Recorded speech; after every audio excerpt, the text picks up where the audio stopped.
Hi everyone, this is Yeri of Astrology Healing Arts, here to go over some of the details involving this highly charged conjunction between Saturn and Neptune that'll take place this February of 2026. These two planets first came together in the sign of Aries in late May of 2025, with Saturn retrograde re-entering Pisces on September 2nd, and Neptune re-entering Pisces on October 23rd. The conjunction between Saturn and Neptune occurs every 36 years, bringing a collective shift in shared beliefs, visions, and ideals. But Saturn is the form builder and Neptune is the dissolution of form. So therein lies a tremendous challenge that lies in facing the experience of long-cherished forms and foundations beginning to crumble beneath us. Aries is the sign associated with identity, initiation, and dominance, and in mid to late 2025, we caught a glimpse of many world organizations and leaders exerting their dominance, as represented also by Saturn, through deceitful means, as represented by Neptune. From the schemes of the World Economic Forum, the attack of Iran by Israel because of alleged nuclear efforts, to the intensified race for artificial intelligence everywhere, there has been a relentless stream of chaos in daily affairs. A 3-year war in Sudan continued with up to 400,000 estimated deaths. The war continued in the Ukraine and in the Gaza. The year 2025 ended with U.S. President Trump declaring his intention for a Gaza ceasefire plan by antagonizing Europe over Greenland. Foreign policies are a huge discussion right now, and these would fall under not only the influence of Jupiter, currently retrograde in Cancer, which also rules national security, but of Neptune, which rules overseas imports and affairs. And also China's rare earth minerals restrictions seem to be indicating a possible trade war involving the US. So there's a lot of different things going on in all parts of the world that are causing unrest and suspicion. Now that highlights a lot of obviously negative influences that could be tied in with the Saturn-Neptune conjunction. But it's also becoming obvious that the people, places, and things that seemed so strong, so reliable, so permanent are now showing indications of their impermanence.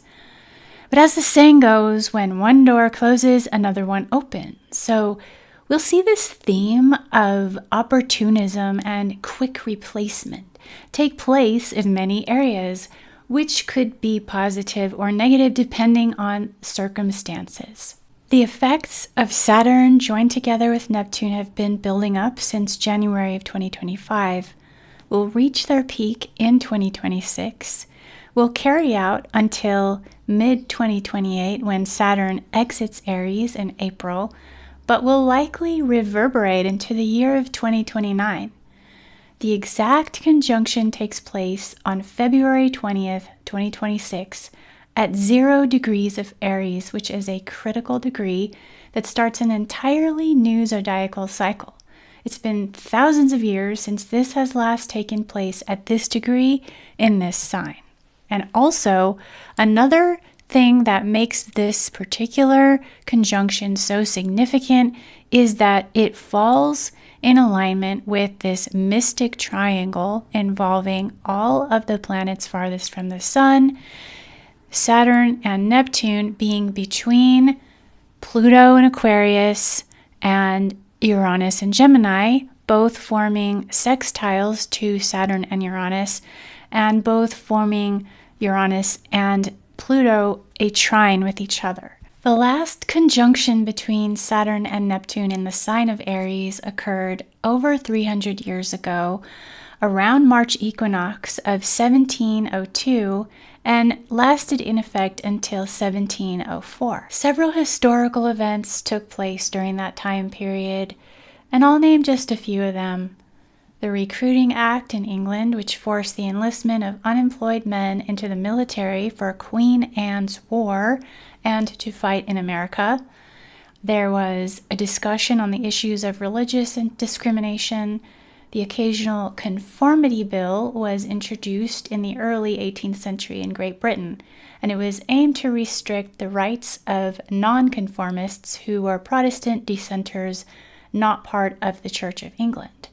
Also, the Great Northern War coalition was led by Russia, which contested the supremacy of Sweden in northern, central, and eastern Europe. The Tsar Peter I, aka Peter the Great, founded St. Petersburg in Russia. Now, there's an interesting side note. It was said that the island it was built upon was infested with mosquitoes, which is a problem in that area to this day. And the reason why I find this relevant is because mosquitoes are known to be carriers of disease, and Neptune is a planet that rules over viruses, germs, and disease. The Carpentras stele was found at Carpentras in southern France in 1704 that contains the first published inscription written in the Phoenician alphabet.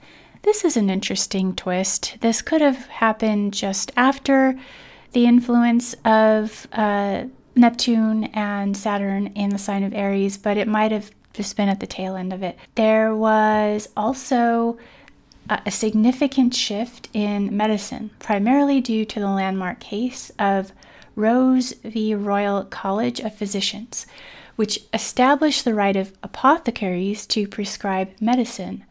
And this changed the entire landscape of medical practice in Britain.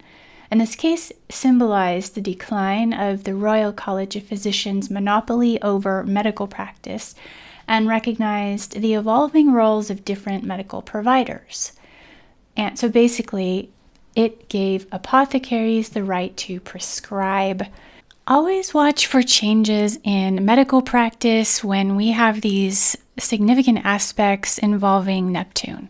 I think there will be some huge changes coming up very quickly. In fact, a few days or a week after I made a post about this, about how we view psychopathy would be changing radically when this conjunction comes into effect. I mean, it's already in effect, but the topic of discussion that has reemerged recently is President Trump has proposed bringing back mental institutions and insane asylums as part of his policies on mental health and homelessness.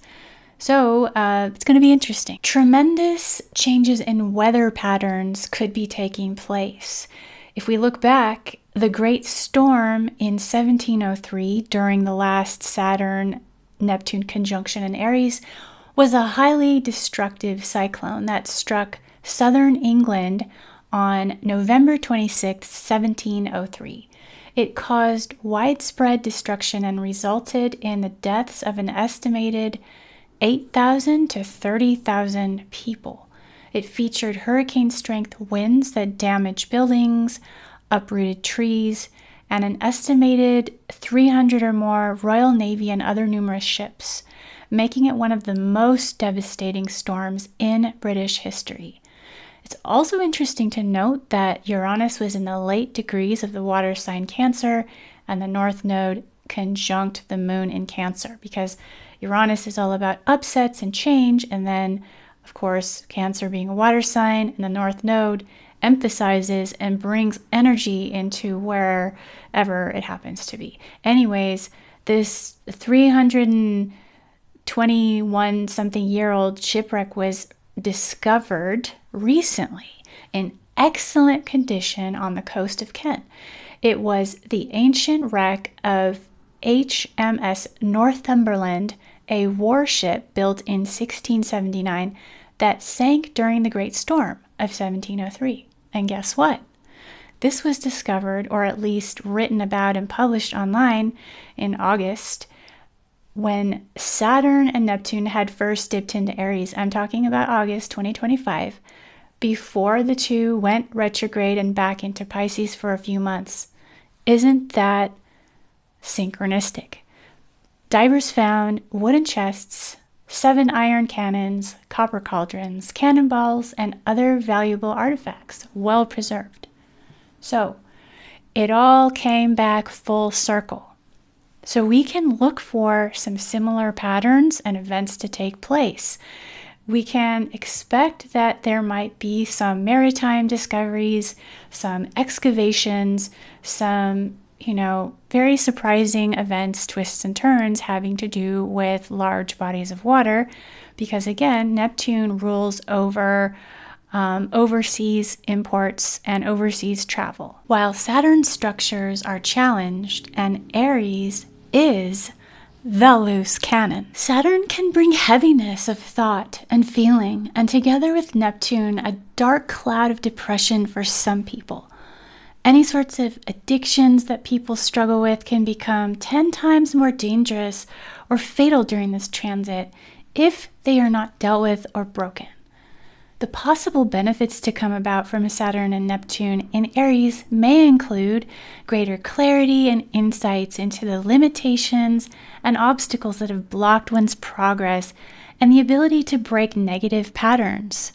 All in all, Saturn conjunct Neptune in Aries highlights the union of what is tried and true with the mysterious, vast, unknown, bringing us face to face with our deepest fears while feathering out our latent potentials. So this is just a brief summary of some possible outcomes involving the Saturn and Neptune conjunction in Aries to take place this year, 2026. If you enjoyed this content, please give it a like and subscribe. I don't ask for this all the time, but I certainly appreciate your support. Thanks, and enjoy this incredible year that we are entering.